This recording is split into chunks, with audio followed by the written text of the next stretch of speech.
Olá pessoal, muito bom dia a todos, muita paz, muita luz, é um grande prazer estar aqui com todos vocês. Vamos falar hoje então, nessa palestra de hoje, sobre a origem dos mundos intraterrenos. Como é que tudo começou? Por que mundos intraterrenos? Por que alguém se prontificaria, uma civilização avançada, morar embaixo da Terra, mas morar em cima, né? Qual é a situação? Não é uma pergunta que vocês fazem? Não é interessante? Se o paraíso está aqui em cima, sol, luz, por que vocês vão se enfiar em caverna e ficar lá se são muito mais avançados que nós? Então por que eles não tomam o planeta e expulsam nós? Então são perguntas muito complexas, que ao longo da história ninguém respondia, Então à medida que eu fui me envolvendo com a espiritualidade, com a minha própria mediunidade, eu tinha todas essas questões, E à medida que o tempo foi passando, elas foram respondidas para mim. E elas foram respondidas de uma maneira prática. Da mesma maneira que quando eu tinha todas as dúvidas sobre extraterrestre, e os meus mestres espirituais me trouxeram os extraterrestres para que eu tivesse contato, e a partir dali, então, você entendeu o que é o extraterrestre. Não em teoria, Porque uma pessoa te fala, outra te fala, mas você não tem a experiência. Certo? É você viver a experiência diferente. Então a mesma coisa aconteceu com os intraterrenos. Então quando eu pesquisei, eu queria saber sobre os intraterrenos, então aconteceu a seguinte experiência. Desde criança, eu saio do corpo. Então essa é a minha mediunidade mais elevada, mais forte, é sair do corpo consciente. Então na fase adulta, nós temos uma equipe no mundo astral, eu vou dar uma revelada de umas coisas assim que eu já não falo quase para ninguém. Existe uma equipe do plano astral na qual eu faço parte. São espíritos, é um grupo de espíritos onde eu aprendo. Veja bem, lá eu aprendo. Quando eles me chamam para trabalhar, eu vou ajudar. Mas eu eu só sou um funcionário, sabe aquela coisa? Eu sou um aprendiz, nesse caso. Então, nós temos vários mestres que coordenam esse grupo de aprendizado espiritual. Vários mestres. Okay? Vários professores, professoras. E o que acontece? Nós somos instruídos em determinados momentos, somos levados em excursão. Então esse grupo de umas 40 pessoas. Tem umas 40 pessoas nesse grupo. E nós temos vários mestres coordenadores. E eles organizam excursões para determinados lugares de aprendizado. Por exemplo, quando estava aquela guerra do Golfo, começando aquela guerra, aquele conflito no Oriente, lá na década de 90, nós foi programado, nós fomos visitar, nós assistimos a guerra, nós vamos lá ver o que está acontecendo. Mas tudo sob coordenação de um mestre, de um guia, você não fala o que você quer, você vai lá, você observa, você tem um grau de liberdade, porque sabe que a gente não vai fazer besteira, são tudo espíritos jamais mais acordados. Então a gente vai aprender o que é uma guerra, do outro lado, quando as pessoas morrem, o que acontece, como elas são resgatadas, você fica olhando, você fica assistindo praticamente. Você não atua, porque lá não é o seu lugar. Lá não é o seu, por exemplo, o centro operacional do meu trabalho. Então lá tem os espíritos da região, que já vão cuidando, os mestres da região, tudo que recepciona os mortos e todo aquele conflito acontecendo e você assistindo. Tem excursão para fora da Terra, tem excursão para comunidades espirituais que ficam em Titã, a lua de Saturno, em luas de Júpiter, mas no astral, nada físico. Visitar cidades astrais, então, é todos os cantos, certo? E numa dessas excursões, nós somos levados aos mundos intraterrenos. Tá? Faz parte de todo o projeto de aprendizagem de um espírito. Todo espírito que está acordando, mesmo depois da morte, inclusive eu faço parte de um grupo de gente que morreu, de determinado nível, que estão acordando o mundo astral. Então eles vão nessas excursões, eles são treinados. É como você pegar o André Luiz, agora você vai, André Luiz, você vai para como despertar, você vai lá para tal comunidade, lá no astral, e assim por diante, entendeu? Então nós somos treinados lá por essa equipe espiritual. E às vezes quando precisa trabalhar, ajudar a gente, nós vamos uma equipe. Se eu estou dormindo na época, eles me levam. E é tudo coordenado. Tem dia que não tem nada para fazer. Ele larga você, vai passear, faz o que você quer. Aí eu saio sozinho, vou andando por aí, tá? Mas a maior parte do tempo tenho que fazer. Tenho que fazer. Bom. E numa dessas, nós fomos esclarecidos. Primeiro eles dão aula para você lá, prepara tudo, ensina, olha, muito terreno é isso, é isso, é isso, é isso. Depois tu então agora vamos lá. Então vai a excursão toda, né? E você não tem noção quantos mistérios tem esse planeta. A nossa ciência não sabe de nada. A nossa ciência não... Se você estudar geologia, se for na USP pegar esse pessoal da geologia, eles acham que nunca existiu há 12 mil anos atrás o desastre da Atlântida. Eles não conseguem entender. A Atlântida virou de ponta cabeça há 12 mil anos desse planeta. Subiu o continente, desceu o continente, o polo da Terra mudou em alguns graus. E ninguém sabe disso. Isso aqui é só milhões de anos atrás que teve, não sei o quê. Uma ignorância da ciência total. A mesma ignorância que a ciência tem contra a vida após a morte. É uma ignorância total contra a vida após a morte. Todos esses doutores, terapeutas, psicólogos, universitários, tudo com aqueles modelos babaca que não tem nada a ver com a realidade. Então, acreditem na ciência entre aspas. Em algumas coisas na ciência pode acreditar, mas na maioria não. Nesses mistérios pode sair fora, ela não sabe de nada. Da mesma forma que os Estados Unidos, a Força Aérea Americana, eles não sabem nada sobre ufologia. Eles não têm a mínima noção da dimensão do fenômeno ufológico. Não tem. Essa história que eles têm UFO capturado é tudo uma grande mentira. É uma grande implantação da mídia desde a década de 50. Tá? E muito americano acredita que Área 51, um disco voador caído, é completamente, não tem nada a ver, é babaquice total. Bom, então, como começa os mundos intraterrenos? É uma história muito antiga. É uma história que demanda lá da experiência Atlântica. Tá? Então, muito bem. Aí vocês vão entender o porquê eles teriam que ficar isolados. Que tipo de experiências eles iam viver nesse mundo isolado. Tá ok? Muito bom. Bom, então vamos sempre analisar isso aqui. Nós temos que analisar espíritos encarnados e espíritos desencarnados. Sem isso, nunca vocês vão entender o simbolismo dessa experiência humana na Terra. Muito bem. Ok? Então, lá em cima nós temos um comando planetário Terra. Todos os projetos planetários, toda a vida, tudo que existe em superfícies e mundos densos, vem de cima para baixo.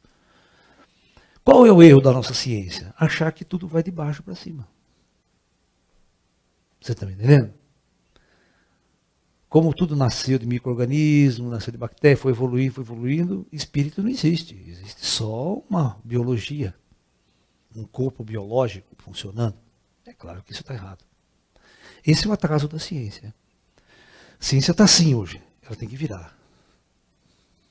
180 graus. Senão ninguém vai entender nada.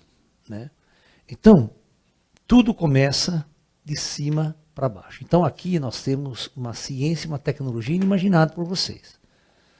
Esse comando aqui, ele faz parte de uma federação galáctica, que comanda projetos planetários na galáxia. Então isso aqui faz parte da federação. Não é uma coisa exclusiva da Terra. E essa federação, ela fica numa posição coordenando. Ela não está nem em planetas. Tá? A federação fica num ponto da galáxia que ela coordena toda a galáxia. Certo? E é muita gente, além dos bilhões de estrelas, é uma coisa grandiosa.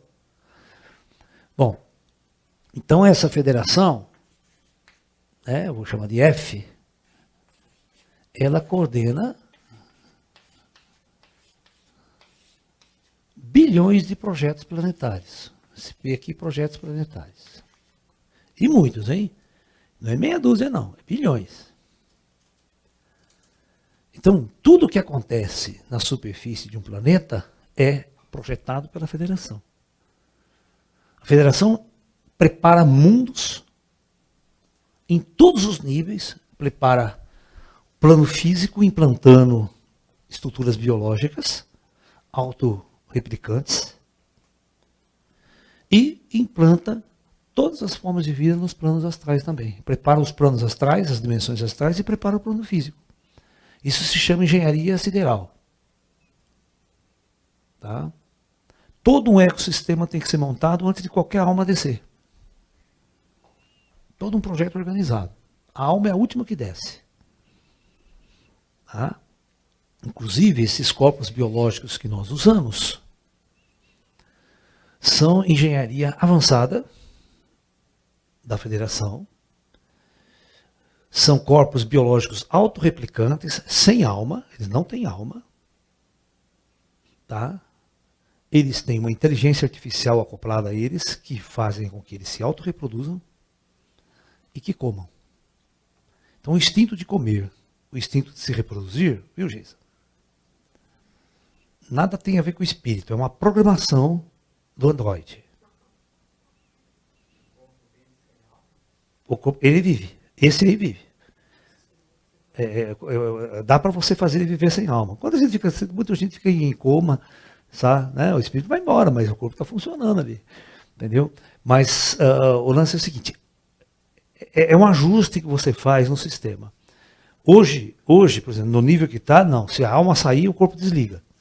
É um sistema automático. Tá?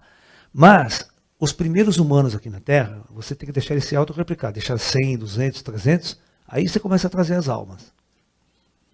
Né? É como um animal. Você vê um animal, o que ele faz? Come, faz sexo. Come, reproduz, dorme, faz sexo, come, reproduz, dorme. É como se não tivesse alma ali. É como se não tivesse nenhuma alma ali, nenhum espírito, apenas um androide de alta tecnologia se autorreplicando, se reproduzindo. E é interessante, por exemplo, né, se você pegasse um androide mecânico com chip e tudo, como que ele ia se autorreproduzir? Como que ele ia fazer chip? Como que ele ia fazer, sabe? A tecnologia para a gente fazer um chip, para a gente montar um robô, é complicado. Mas agora, você pega um bichinho desse, só dá água e comida para ele, que tem no planeta, e ele se autorreproduz. Olha que avanço. Não precisa fazer chip, não precisa fazer nada. Tudo ele se auto. E olha, produz olho, produz cérebro, produz língua, produz tudo. Tudo. Uma programação avançada de um nível que vocês não imaginam. Ele é autorreplicante com a matéria simples que tem. Então esse é o avanço. Ô, Ju, quando eu sair fora, liga as outras câmeras, Ju. Oh, meu Deus, não fica com a mão toda hora, assim, para frente e para trás. Que coisa. Né? Essa diretora de imagem tá ruim, né? Se eu andar um pouquinho aqui, toca a câmera. Se eu ando para lá, toca a câmera. Ó, se eu ando aqui, ó, deixa que eu ando aqui, você toca a câmera. Não, pega assim. Esse diretor. Ponto cego. Bom, então, tudo isso, há milhares de anos atrás, então tudo que acontece no plano físico, é artificial. Não existe natureza. Não existe nada natural. Eu projetei esse corpo para ele se auto-adaptar ao ecossistema e auto-reproduzir em função do que tem no ecossistema. O que ele vai comer, o que ele vai respirar, o que ele vai beber. Esse material entra no sistema e esse material ele usa para se auto-reproduzir. Então, é isso que vocês têm que entender, que toda energia Kundalini, sexo, o desejo, o tesão, quero pegar, quero dar, tudo isso não tem nada a ver com a alma de vocês, com o espírito de vocês. E enquanto vocês não se libertarem dessa energia, vocês não evoluem, vocês não transcendem. Vocês ficam escravos do desejo de autorreprodução. Isso não tem nada a ver com a sua alma, com o teu espírito. Mas esse é o jogo do sistema. Então, o espírito sabe que quando ele entrar nessa matéria, ele vai ser tomado pelos instintos primitivos do corpo. E ele vai viver esse conflito. A alma só fica ali sendo movimentada junto com o corpo, com os desejos, com os impulsos sexuais, com os conflitos que isso vai gerar, com as guerras que isso vai gerar, com a morte que isso vai gerar. Certo? Tudo em função dos chamados instintos primitivos básicos. Esse é o projeto. Vocês ganharam um corpo sexual, dividido em sexo. Porque essa é a sacanagem. Eles podiam fazer um projeto onde o seu corpo se autorreproduzisse sem a necessidade do outro. É muito fácil você fazer um projeto, eles falam para mim, e tem, já mostraram para mim, onde você come, bebe, de repente fica grávido, sem transar com ninguém. É uma coisa natural. Não tem dois sexos. Né? Existem planetas assim. E aí o espírito, quando ele vai nessa experiência, ele não tem conflito. Não precisa do sexo oposto, não precisa ficar, né, levando a mulher no cinema, né, dar presente, aquela coisa, certo? É? Não tem chifre. É, o maior causador de suicídio no planeta é chifre. Hã? Não, que céu. É o paraíso. Né? Vocês não assistiram um filme? Tem um filme muito interessante, antigo, da década de 80, chama Inimigo Meu. Nunca assistiu? Esse filme é interessante, que é futurista, né? Então, são duas raças que estão brigando numa nave, estão em guerra. E aí a nave deles cai num planeta, certo? E só tem os dois, um humano e esse ET. Certo? Então eles ficam em briga, fica um caçando o outro, né? E aí chega uma hora, isso é, e esse cara, olha aí, mostra para eles a foto lá. E esse ET, chega uma hora que ele fica grávido. Entendeu? Ele fica grávido e dá luz. Então, esse é um exemplo que eles criaram de você ter uma reprodução que a gente chama de assexuada. Né? É uma autorreprodução. Você autorreproduz sem o sexo oposto. Você tem os dois sexos em você. É um mecanismo. Isso é projetado, você não tem problema nenhum. A ciência já pensa nisso. Né? Olha quem está aqui, uma menina. Olha, coisa linda.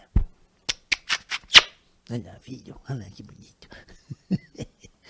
É. Então, então a gente tem que entender o que é o corpo, o que é o planeta, o que é o lugar. Ele não tem nada a ver com a alma. Ele é apenas um instrumento projetado com tecnologias muito avançadas para a alma viver uma experiência através desse corpo. Vocês estão entendendo?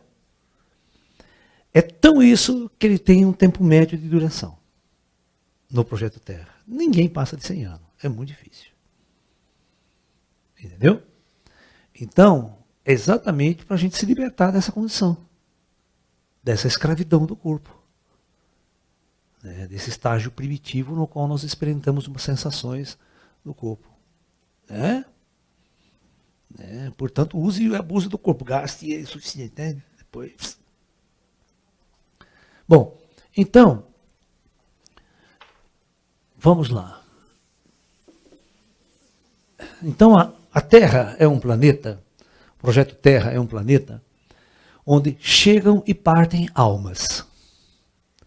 Chegam e partem almas e espíritos para viver uma experiência na matéria, sobre essas regras e essas condições. Ok? Então, é inevitável no projeto mais primitivo, posse, poder, porque quando você é movimentado pela energia sexual, simplesmente 100% movimentado pela energia sexual, o comportamento seu é animal. É bem aquele comportamento da biologia do projeto. Né? Então, tudo na Terra vai girar em torno da energia sexual. Vocês podem ver, nenhum filme faz sucesso se não tiver uma mulher bonita no filme. Se não tiver romance. Não é verdade? Sempre tem que ter mocinha para atrapalhar o mocinho. Atrapalha. Você pode ver, o mocinho tá na puta batalha, tal, a menina cai, tem que voltar, catar, levanta a menina. Só atrapalha o mocinho, filho. Frágil, loirinha, bonitinha. E se for feia, ninguém assiste o filme. Tem que ter um galã e uma galã. Se você botar mulher feia, ninguém vai no cinema assistir. Por quê? Porque todo mundo vive numa ilusão sexual. Todo mundo vive nesse planeta uma ilusão da beleza. Todo mundo quer ter um relacionamento com a mais bonita, com a mais bela. Ninguém quer ter um relacionamento com a mais feia. Por que ninguém quer ter um relacionamento com a mais feia? Você está sendo movido por quê? Você sabe que o homem não olha o rosto, ele olha a bunda primeiro. Estou falando sério. Todo homem não vê o rosto da mulher, ele vê a bunda, depois que ele olha para cima. Então, nós somos movidos por esses instintos primitivos. Este é o projeto. O espírito experimenta isso, que lá no astral ele não sabe o que é isso. Lá no astral não tem reprodução, não tem coragem, não tem medo, não tem fome, não tem nada disso. Não tem morte, entendeu? Não tem guerra, não tem conflito, não tem chifre. Não tem nada disso lá. Então, o Freud explica que tudo, todas as guerras mundiais até, as invasões, os grandes conquistadores, é movido por energia sexual. Você vê aonde vai, a dimensão de onde vai quando você é escravo de uma energia sexual. Tudo você inconscientemente está conquistando para a mulher. Quando você vence o inimigo, vence uma batalha, ganha dinheiro, fica famoso, tal, isso tudo é o exercício de conquista da fêmea. Você tem que provar que você é poderoso, que você é o machão, que você é o melhor, para ser amado pela fêmea. Tá? Bom, vamos lá. Então, linha do tempo. Vamos começar para a gente entender mundos intraterrenos. Ano zero, né? 3.000 anos AC e 8.000 anos AC. Ok? Aqui nós vamos colocar, vou espaçar aqui, não está a escala minha reta não, tá? 10.000 anos AC. E vou colocar 15.000 anos AC. 5.000 anos sempre separa os níveis de projeto planetário. 5.000 anos, aqui na Terra é assim. Então, se você colocar 20.000 anos aqui atrás, ó, 20, aqui. Então presta atenção no que vai acontecer. É repeteco, os projetos são muito manjados. Todo o pessoal de cima sabe o que vai acontecer. Por isso que não vem naves que tira você, salva judeus, sabe? Não é porque isso aqui você se inscreveu, você sabia que era isso que vocês iam viver. É o conflito, é a guerra, sabe? Toda essa luta. Olha, presta atenção, ó. Daqui até aqui, quantos anos tem? 5.000 anos. Alright? Ó, daqui até aqui, mais 5.000. Daqui até aqui, mais 5.000.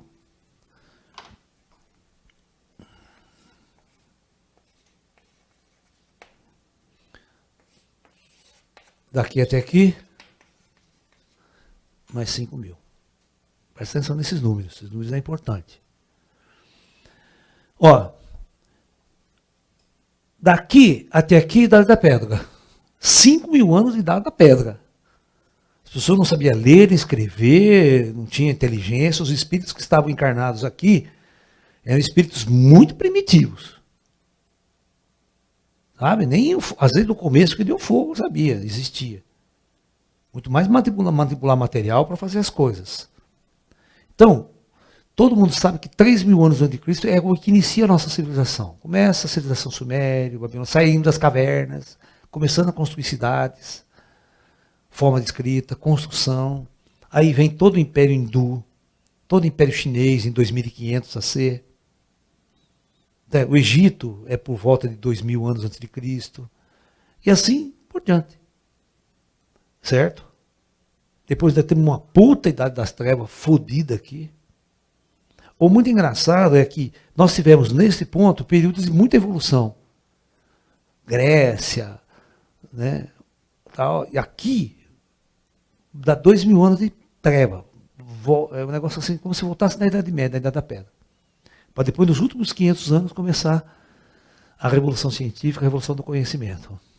Por isso que a gente chama de Idade das Trevas, a Idade Média. Era uma grande Idade das Trevas. Tudo bem.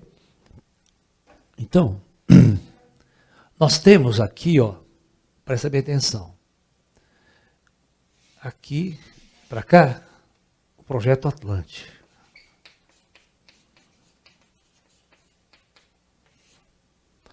E, daqui para cá, o projeto atual. Então nós temos dois projetos semelhantes na Terra. Semelhantes, eles são muito iguais. Aqui, aqueles 5.000 anos que equivale a esse 5.000 anos aqui, ó. Ok? São idênticos. Esse período que vai do início da civilização até o fim, eu vou colocar em verde aqui, ó. Equivale a todo esse período aqui, ó.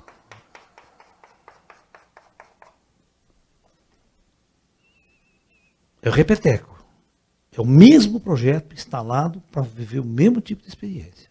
A Terra é só um palco. Tá? Muito bem. Então, nós temos um espaço aqui, ó, de aproximadamente 2.000 anos.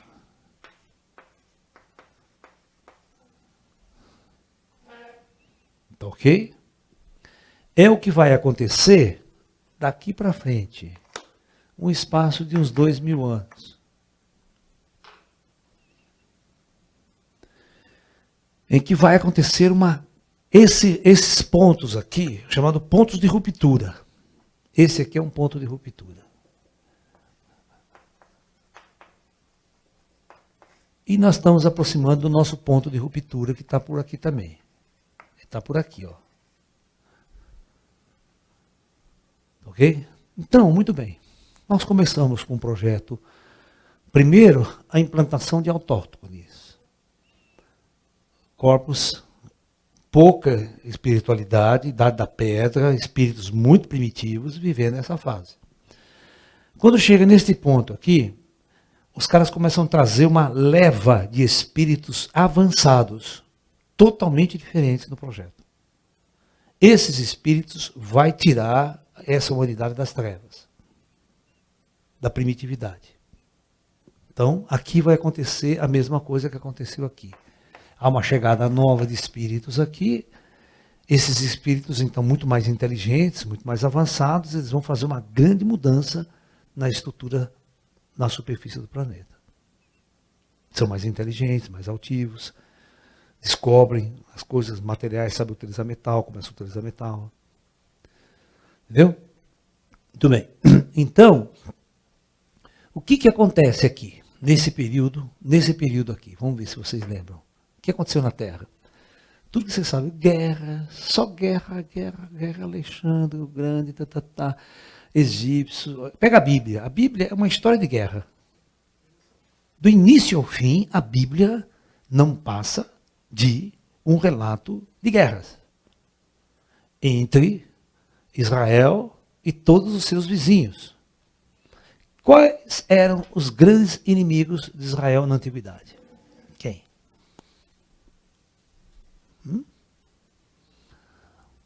Antes de Cristo, vamos começar lá atrás. Antes do ano 0, quem era o inimigo de Israel? Hã? Não. Não, aqui na Terra. Por exemplo, você tem que entender, a região sempre é conflito regional. O Israel não vai entrar em conflito com a China. Lá na puta que pariu, só para chegar na China, né? Demorava. Quem são os vizinhos de Israel no mapa ali? É que o mapa atual não é igual ao mapa da antiguidade, certo? O mapa mudou muito, né? Mas nós tínhamos duas grandes civilizações, né, ali no Oriente Médio. Duas grandes civilizações. Era os persas. É Babilônia. É. Os babilônios e os persas. Quem é hoje a Babilônia? Hoje. E quem são os persas hoje? Não. Calma.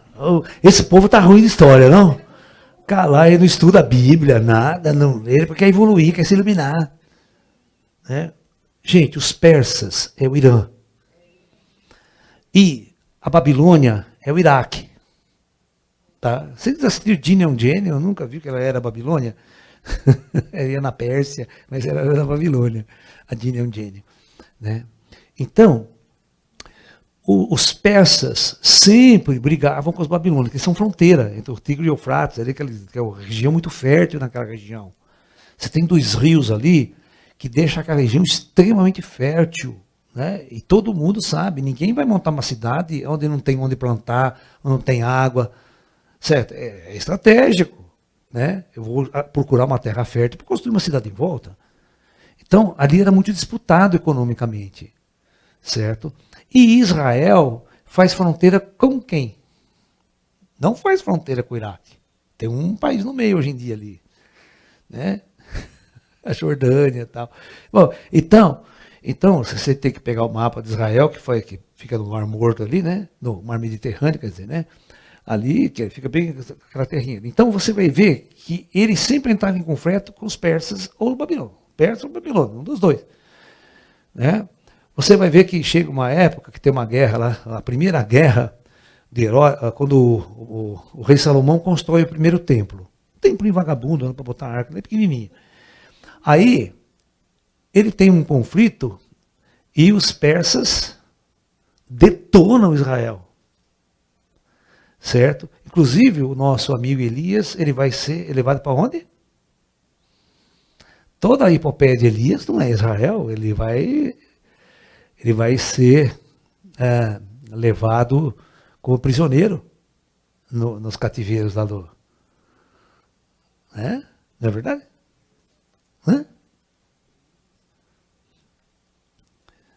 Entendeu? Você vai ver, então, a história, vocês não estão lembrando da história da Bíblia direito.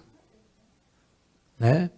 Porque vocês vão ver que chega uma época que eles perdem a guerra, então a maior parte de riqueza, tudo, é levado tudo, né? Inclusive tem os exilados, eles levam como escravo. Como escravo. Os persas, eles ficam escravos dos persas. Até o momento em que há uma guerra entre Babilônia e Pérsia, e os babilônios libertam os israelenses desse cativeiro. Vocês não se lembram disso, né? Eles estavam lá, tudo se matando, né?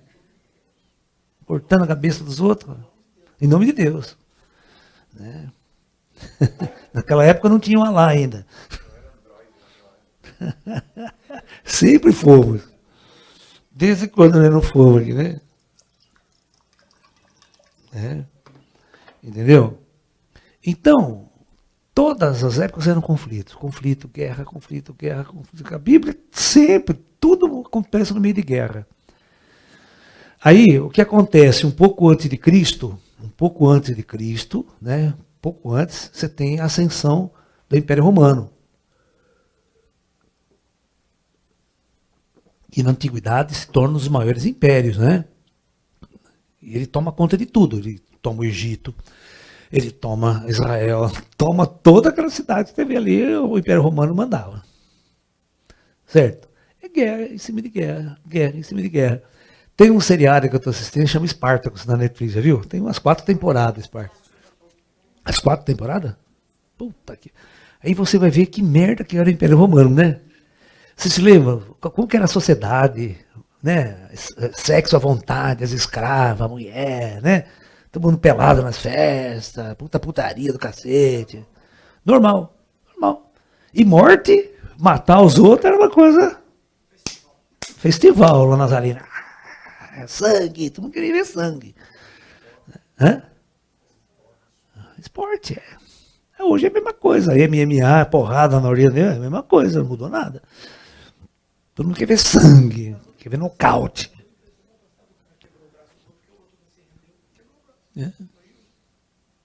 Entendeu? Tudo por causa da mulher. Mulher é culpada, tudo isso. Né? O problema é da Eva. Traiu Adão, né? Come minha maçã, Adão, come. Aí fudeu, acabou o mundo. Bom, então, nós vamos entender que tem um período de trevas e um período de luz. Então, todo projeto planetário, ele vem durante 15 mil anos, né? Nesse esquema. Quando chega num determinado momento, todos aqueles espíritos que viveram todos esses conflitos, que encarna, reencarna, reencarna, reencarna, fala assim, chega, caralho. Tem um conclave, fala, acaba essa bosta, só que ninguém aguenta mais essa merda. Vamos sair daqui, todo mundo. E todo mundo quer ir embora. Todo mundo fala, chega. E como é que ela vai mandar todo mundo embora de uma vez? Né? Como é que a gente tira todo mundo do corpo? Porque ninguém, né? Tem que acontecer algum desastre. Alguma vai matar todo mundo de uma vez. Então, esses finais de projeto sempre são programados o maior de todos os conflitos da história. Porque à medida que você dá ciência e tecnologia e não muda o homem, as guerras vão continuar. Só vão mudar as armas. Né? Vocês assistiram O Último Imperador? O último samurai. E o Último Imperador também.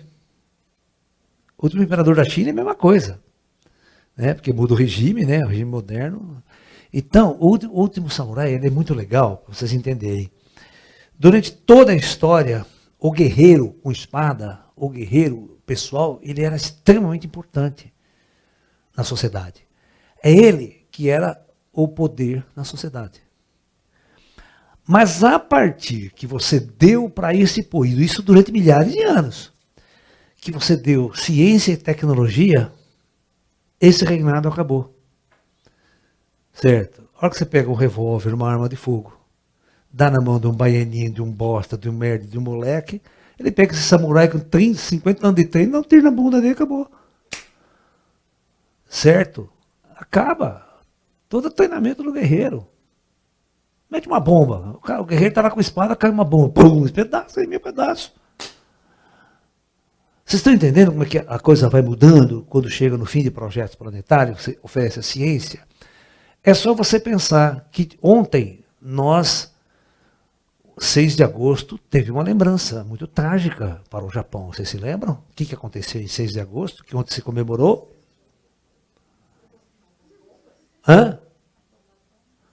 Exatamente, o primeiro lançamento em Hiroshima. E hoje, dia 8 é Nagasaki. Então, de que vale um samurai diante de uma bomba atômica? Aquelas escolas todas treinando, né? Vocês viram lá, o dojo, do tal, do mestre, tudo a filosofia, pum, cai a bomba em cima, destrói a cidade inteira. Eu pergunto para vocês, que o samurai fala assim, aquele clã dos samurais que tomavam conta, a hora que veio as metralhadoras, veio o fuzil, acabou. Tem mais noção, não tem sentido nenhum, mudou toda a estratégia da guerra. Você está entendendo? Durante a Segunda Guerra Mundial era muito engraçado, né? Os generais eram tudo com espada, tudo metido a samurai. Os generais de exército. Você está entendendo? Mas a filosofia não mudava. Sabe? Se você é um guerreiro até o fim, você vai morrer pelo Japão, tal, aquela coisa. Eu digo que você suicidava, né? Pelo Japão. Bom, então, o que eu quero dizer para vocês é que os projetos têm um começo, um período muito grande para viver todos esses conflitos da alma, do espírito, levado pela sexualidade, conduzido pela energia Kundalini. Então a energia Kundalini é a grande vilã da história, quando você quer se libertar dela. Ela que é a causa, ela que movimenta todo o planeta, todas as guerras, todos os conflitos humanos, é a energia sexual. Por isso que todos os mestres e yogis, a primeira coisa era se libertar dela.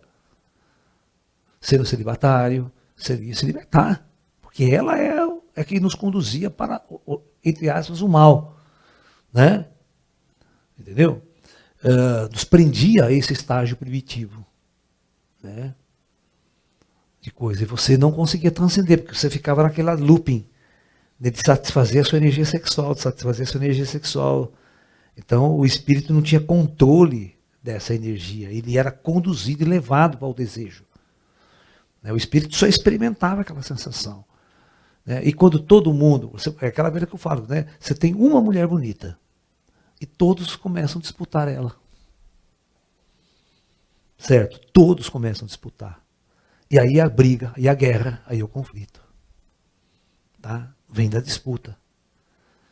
Quem tem mais poder, tem poder de conquistá-la. Então, as pessoas que estão disputando aquela fêmea, para aquela fêmea se apaixone, ele tem que mostrar poder. Cartão de crédito, hoje em dia. Né? E ô boiada? Por isso que eu falo que vocês não prestam. Brincadeira. Todos nós estamos no mesmo barco, todos nós temos que nos libertar dessa condição. Nós temos que discutir isso.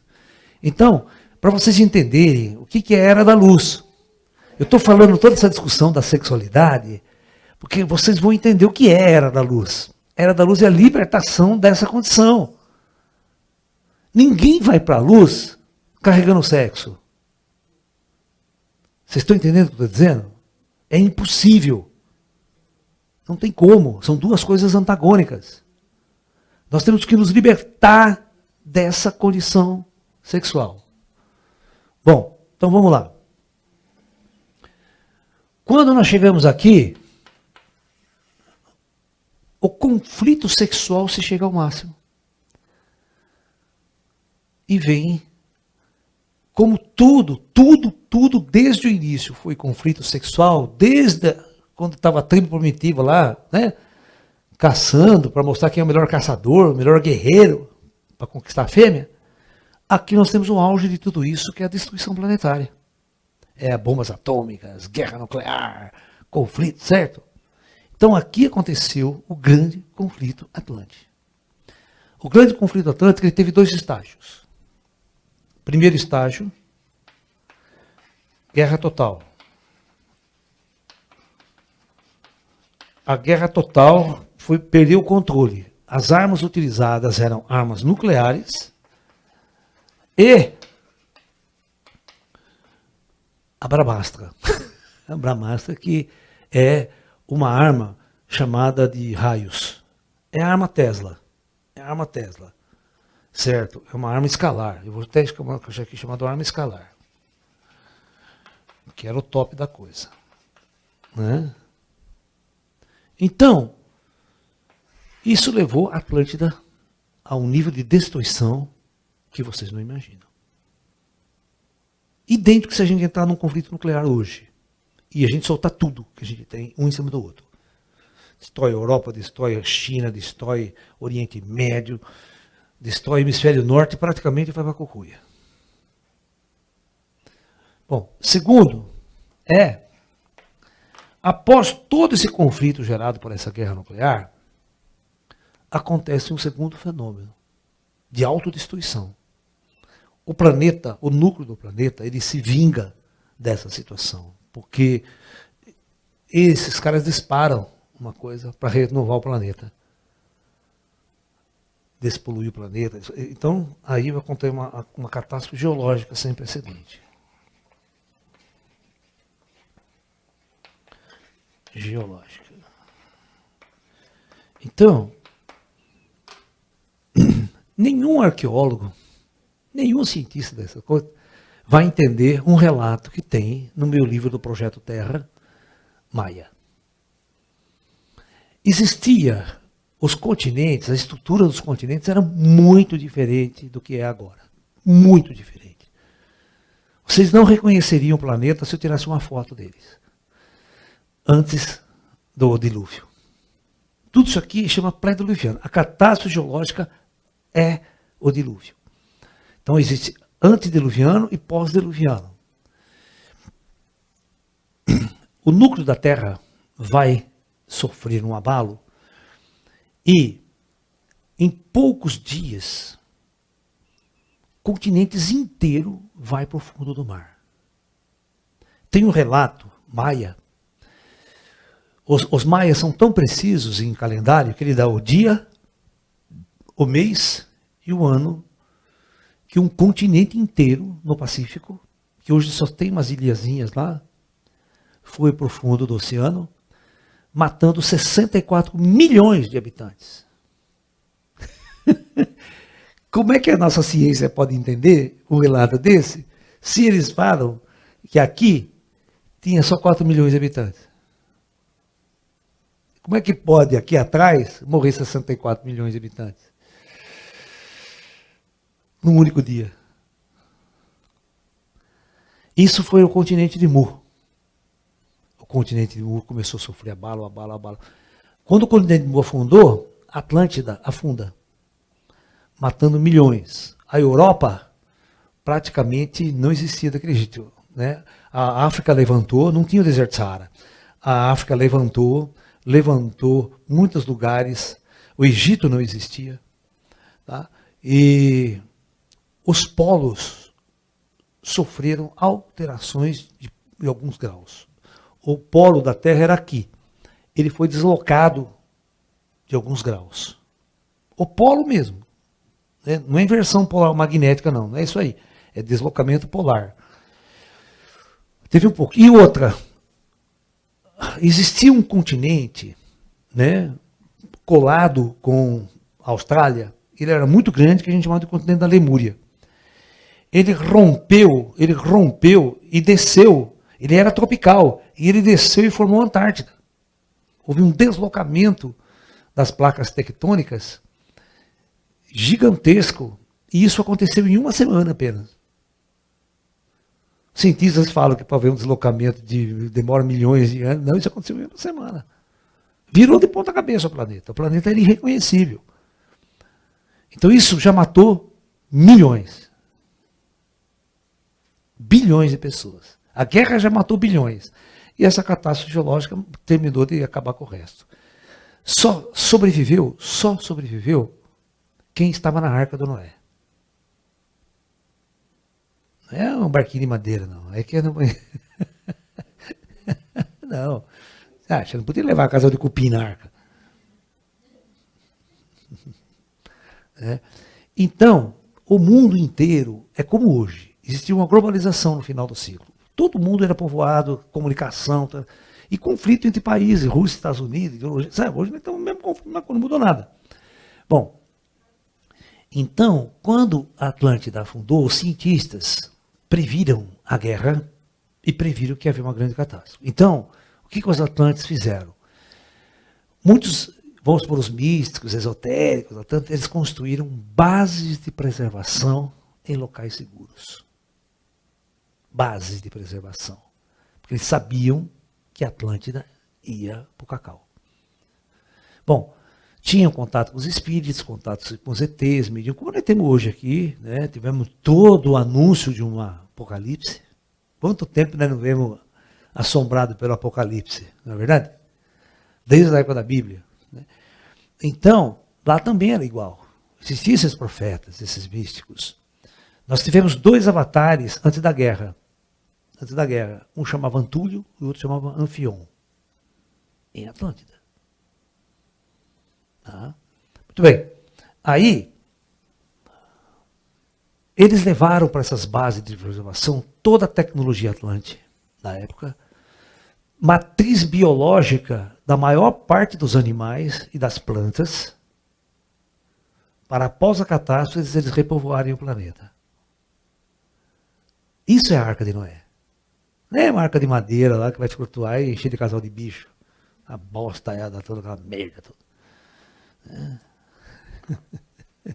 Queria limpar a bosta do leão. Vai lá pegar um casal com o leão é manso.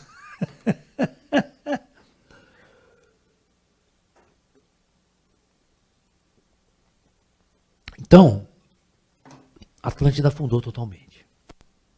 O grande desastre. A Terra demorou anos para se estabilizar. Você está pensando que 2 meses depois estava todo mundo lá tomando sol na praia? Mas nem podendo. Toda a estrutura do planeta dançou. Os sobreviventes, a hora que saíram, começaram a sair, demorou para sair das bases. Demorou mais de anos para eles poderem sair de dentro das bases que eles tinham construído. De preservação com comida, alimento, tudo. Depois preparar o planeta. Certo? Então nós tivemos uns 200 anos ali de reestruturação Atlântica, pós-Atlântida. Muita coisa, né? Já 2 anos já estou tudo tranquilo. Até que fudeu pra caramba. Poluição nuclear, radioatividade para tudo quanto é canto, das cidades que ficaram da superfície. Então teve um período, aí vai começar a Era da Luz. A Era das Trevas foi totalmente extinta e destruída nesse período. Os espíritos que morreram nessas catástrofes foram todos enviados para o espaço. Retornaram para outros projetos na galáxia. Isso se chama operação de transmigração estelar. Sobrou bastante coisa. Tinha cidades intactas, cidades que nunca foi destruída. Aqui no Peru mesmo, né, tinha cidades totalmente intactas. Ninguém jogou bomba aqui no Peru, né, em certas regiões. Então, tem regiões intactas.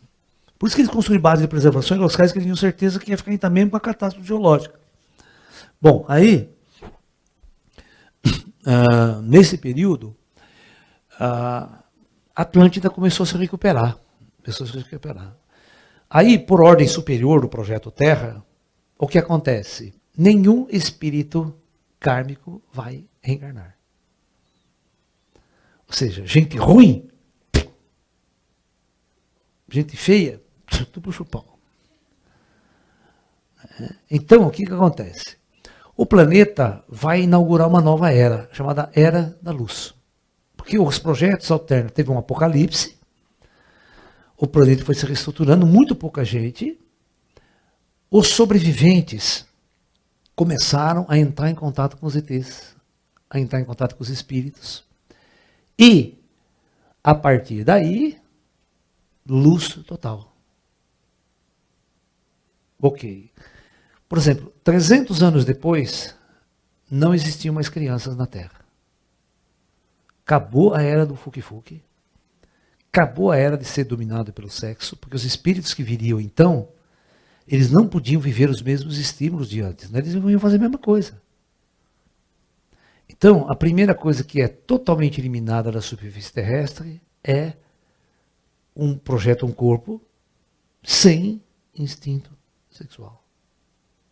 Eles não precisam ser autorreplicantes. Esta é a chave da Era da Luz. A chave da Era da Luz é o espírito que está num grau de ascensionamento, ele encarna num corpo agora que ele não tem mais estímulo sexual.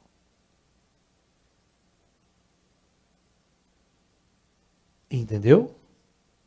Porque ele não vai mais se reproduzir por relação sexual. A ciência, o contato com os ETs, a abertura que tem, a vida após a morte, a consciência da vida após a morte, criou uma nova direção para a civilização, uma nova consciência de cada um aqui. Então, rapidamente, eles já tinham uma biologia avançada, com a ajuda dos ETs, eles começaram a produzir corpos em laboratório com toda a mudança genética. Este corpo novo que o espírito vai usar, ele não fica doente, ele não morre. Ele se auto, se você fizer um corte, em 5 minutos desaparece o corte. Ele se auto constrói, como o Highlander. Tá? E eles são produzidos em laboratório, adulto. Então não existe mais a fase de criança, não é o teenager, né, o jovem que só enche o saco, tá? Que acha que sabe das coisas, sabe bosta de nada. Né? E acaba toda a fase da sexualidade humana. É uma fase adulta e sem a competitividade, sem o estímulo da sexualidade. Então o que você vai fazer numa situação dessa?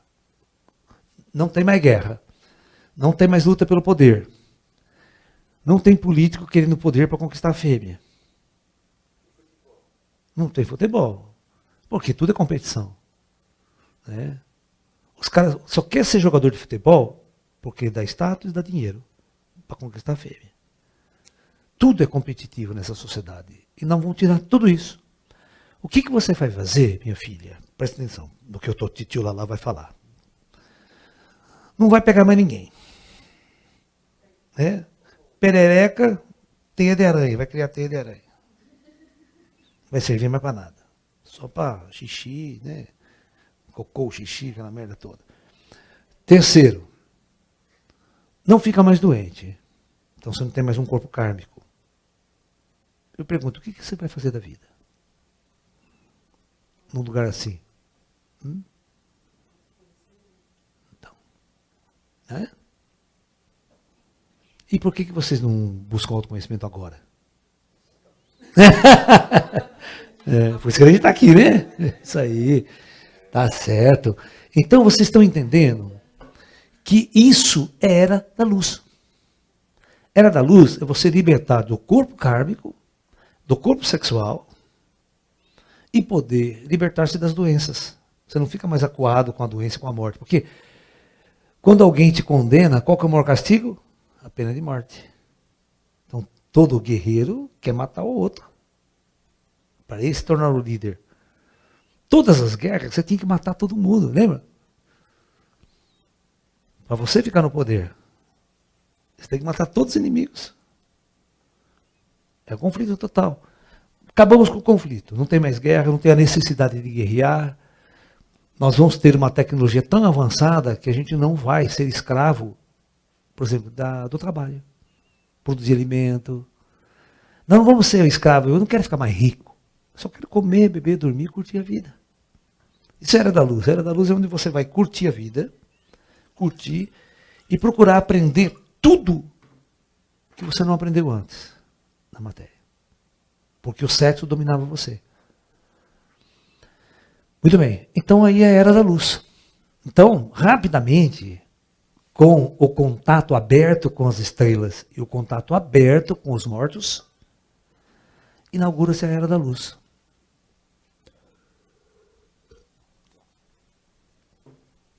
Nessa era da luz, os espíritos vêm, vivenciam um tempo e se preparam para partir e nunca mais voltar para a matéria. É a última encarnação na matéria. Tá ok? Então ele é feito para isso. Então, o que acontece? Chega um momento, depois de tantos mil anos, que... Agora você imagine as cidades que eles não construíram. As tecnologias que eles não utilizavam neste período. Como eram as cidades maravilhosas, construções belíssimas, a arquitetura deles, os artistas, né? Tipo de música, que tipo de construção eles faziam. Tecnologia antigravitacional, movimentavam pedras gigantes, faziam tudo de um jeito que vocês não imaginam. Entendeu? É. Por exemplo, você viu aqueles blocos H que existe ali em Pumapunco? Tem aqueles blocos, ninguém sabe como é que os caras cortaram aquela pedra. Eles não cortaram a pedra. Eu vou explicar como é que eles fizeram para vocês, na Era da Luz. Hoje, nós temos algo muito parecido com uma rocha, que é o cimento, que é o concreto, certo? Então vamos supor, se eu hoje fazer uma forma de aço muito bem feitinha, se eu jogar o cimento ali, a hora que eu desenformo, fica perfeito os ângulos, né? As coisas, os desenhos ali. Agora vamos imaginar que eu tenho uma tecnologia, que eu pego granito puro e derreto ele a frio, sem calor. Eu pego o próprio granito, amoleço ele como líquido e jogo ele numa forma. E deixo ele secar e desenformo. Aí eu pego esse granito, que não foi cortado, não foi com laser, não foi com nada disso. Tecnologia antigravitacional, coloco onde eu quero. Hoje você tem que pegar um guindastre, puta força para levantar uma rocha. Com a tecnologia antigravitacional, com a mão você levantava e botava onde você quer. Mas tinham máquinas que faziam isso aí. Você tem antigravitacional e raio trator. Certo? Então as pessoas criavam um campo gravitacional, o raio trator transportava, a nave transportava, é uma nave. Ela transportava essas rochas e colocava onde você quisesse. Namadol é uma cidade dessa época. E muitas cidades desta época. Eram maravilhosos os lugares. Eram belíssimo, belíssimo, belíssimo, belíssimo. Então, Atlântida na Era da Luz. Agora chega um momento, depois de 1000 e tantos anos, conclave estelar, vamos embora daqui. Acabou o projeto. Acabou o projeto, e o que a gente vai fazer com todas essas cidades maravilhosas, toda essa tecnologia Atlântida, Era da Luz? Eu vou explicar uma coisa para vocês vão entender o que eu vou falar. Como houve uma mudança de eixo, as construções antediluviana elas apontavam para o polo norte da Terra. Mas, antediluviana. Mas após o dilúvio, o que aconteceu? O eixo mudou. Então, todas as construções, você pode pegar a pirâmide do Egito, e qualquer construção antiga, maia, aqui, inca, que aponta hoje para o norte, é pós-diluviana. As construções da Porta do Sol, tudo isso que está, elas são pós-diluvianas. As antediluvianas têm Tiahuanaco. Tiahuanaco é uma cidade construída com pirâmides, tudo bem, você vai ver que é vestígio que não foi bombardeada, não foi destruída. Ela não aponta, as pirâmides não apontam para o norte. Nem o eixo central da cidade. Então, o que um cientista inteligente fez aqui? Sacou isso que eu estou falando para vocês. Ele começou a pegar todas as construções antigas que apontavam para o norte. E todas as construções antigas que não apontavam para o norte. E foi traçando. Incrível que todas essas que não traçavam para o norte, todas elas eram orientadas para um mesmo ponto no planeta. Que não é o hemisfério norte hoje para nós, o polo norte. Então significava que o polo norte naquela época estava em outro lugar. E dá para identificar onde que estava. Certo? Então, mostrou que a Terra virou. Ela, além de deslocar o eixo, as placas dançaram sobre o magma e ainda houve um pequeno deslocamento do eixo. Então, o Polo Norte, antediluviano, não era onde é hoje o Polo Norte. Tá? Se você for no Polo Norte, o Polo Norte físico, não tem terra lá. A calota polar ártica é só gelo. É um oceano ártico. Você passa com o submarino embaixo e vai embora. Você passa pelo Polo Norte e embaixo d'água. Não acontece o mesmo aqui embaixo. Aqui embaixo você tem um continente no Polo Sul. Que é o continente da Antártida. Tá? Então, veja bem. Quando eles fizeram um conclave estelar de terminar a Era da Luz, o que nós vamos fazer com todas essas construções, toda a tecnologia avançadíssima na superfície da Terra? Porque nós vamos começar um novo projeto nas trevas. Não pode permanecer. Então, nós vamos deixar só os prédios de pedra, mas toda a ciência e tecnologia avançada vão retirar. É o caso da pirâmide. É incrível você fazer e não tem inscrição nenhuma. Os antigos, não, presta atenção, os Atlantes, vou falar uma coisa. Nenhum Atlante, na Era da Luz, fazia inscrição. Entendeu o que eu estou dizendo? Todas as construções atlânticas não tinha uma hierógrafo, um símbolo e um desenho. Por quê? Vamos ver se vocês são inteligentes o suficiente para me dar essa resposta. Não. Vocês não conseguem pensar de forma avançada, né? Hã? Bom, civilização primitiva usa livro. Você acha que uma civilização avançada vai usar livro?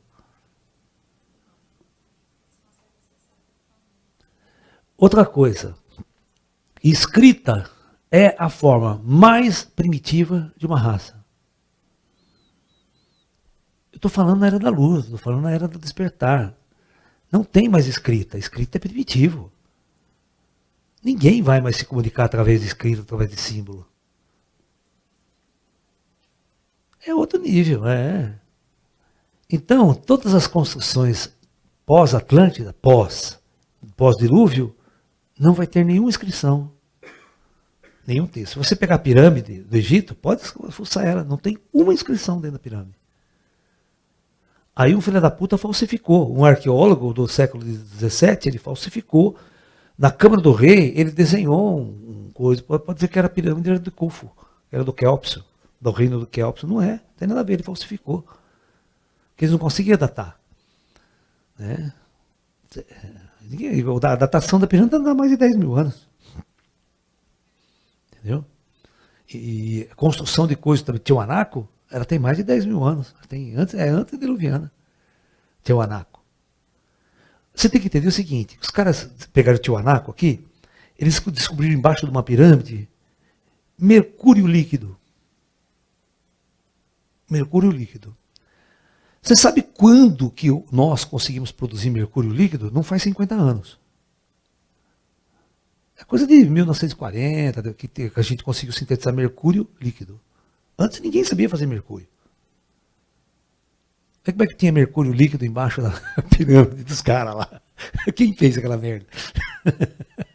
Aí vem os alienígenas e falam, foi os extraterrestres. Não é, na verdade é extraterrestre. É uma tecnologia extraterrestre que foi engendrada dentro desse projeto todo. É que esse pessoal do alienígena do passado, eles não estão enxergando isso aqui que eu estou mostrando para vocês. Eles só enxergam o material, né?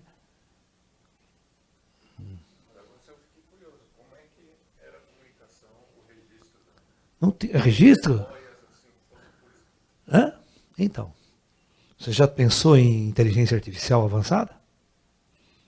Você grava tudo em inteligência artificial avançada. Não precisa gravar em texto, papel. Eu faço um chip desse tamanho, boto a informação inteira lá dentro. Quem vai escrever mais? Ficar marcando em pé. Por quê? Não vai ficar para ninguém. Em primeiro lugar, ninguém ia ler essa bosta. Eles iam abandonar aquela merda mesmo. Todo mundo ia embora daqui. Todo mundo que vinha para cá sabe que ia embora. Esse é um planeta de passagem. Quando você está na era da luz, você sabe que você vem aqui na sua última experiência. Você não faz nada para deixar aqui. Deixar para o futuro? O projeto não era deixar nada para o futuro. Nós vamos tirar na superfície. Então, quando o projeto chegou ao fim, aí que está. Chegou ao fim. Certo?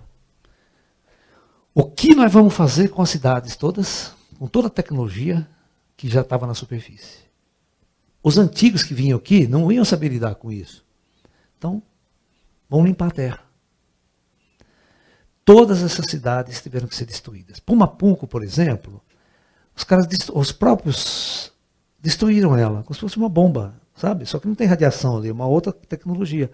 Você vê que os blocos da casa estão tudo caídos, assim, e não é por terremoto. Os caras simplesmente destruíram a cidade. Né? Mas toda a tecnologia eletrônica foi tirada. Deixou só os prédios de pedra. Aí você tumba os prédios, que isso aí só vai causar o que está causando em nós hoje. Curiosidade para entender. Né? Você deixa a pé da Porta do Sol. Se você vai lá visitar Machu Picchu, é muito engraçado que as pedras de baixo são aquela perfeição. Certo? Mas de cima é uma bosta, o zinco for lá. Agora, só que você encontra o mesmo tipo de construção em várias partes do mundo. Você vai até no Japão, tem. Que é da época da Atlântida. Na Índia você tem essas pedras que se encaixam perfeitamente, sabe? Você está me entendendo? Lá na Grécia tem uma base de uma pedra que tem tonelada, ninguém movimentar, nem hoje a gente consegue movimentar aquela pedra lá, que é a base de um templo. Ninguém movimentou aquela tudo foi construído em cima, entendeu? Vieram os gregos construir em cima, vieram os hindus construir em cima, vieram os incas construir em cima. Tá? Do que restou. Tá? Então, a partir daí, eles vão eliminar, limpar a superfície da Terra de toda a ciência e tecnologia e vestígio de uma civilização avançada, para que essa era das trevas comece de novo na Terra. Agora que começa o mundo dos intraterrenos. Houve um conclave e os caras falaram assim, vamos preservar tudo isso de um jeito diferente, como se fosse um museu. Como se fosse a verdadeira história do planeta. É como, né? Como é que nós vamos lembrar da Atlântida, né, antiga? Então, a Era da Luz, eles perceberam que na Terra foi muito útil para a última encarnação na matéria. Então eles falaram assim, vamos preservar esse projeto, mas vamos separar da superfície. Então eles pegaram locais na Terra que seriam inacessíveis aos homens primitivos, inacessível, e nós vamos fazer bases ali. No início, as bases não eram intraterrenas. Você sabia? No início, não era intra. Eram cidades muito avançadas na superfície. Porque aqueles homens primitivos, desses 5.000 anos aqui, jamais iam ter acesso a chegar lá. As bases foram para baixo da terra a partir desse período aqui.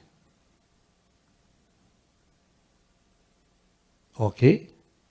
Então, a partir desse período que a Terra vai receber espíritos avançados e vai começar a evoluir, vai ter navegações e tudo mais, esses locais poderiam ser atingidos, essas cidades. Então, a partir daí, eles resolveram criar grandes cavernas em locais especiais, construído com a tecnologia mais avançada da época, para levar toda a tecnologia, toda a ciência, todo para baixo da superfície. Então, durante muitos anos na Terra, nós tivemos dois projetos paralelos. Continuação de Atlântida na Era da Luz, com um número menor, né, de pessoas, e também a Era das Trevas na Terra caminhando paralelo. Aí por isso que vocês vão entender que Elias parece naves sofisticadas, no meio de toda aquela primitividade. Porque vinha desse pessoal que estava nas bases Intra. E não era nem ET, eram os deuses. Entenderam? Então, esse é o início dos mundos intraterrenos do reino de Agartha. Namastê, muita paz a todos, muita luz, até a palestra da tarde. Muita luz a todos.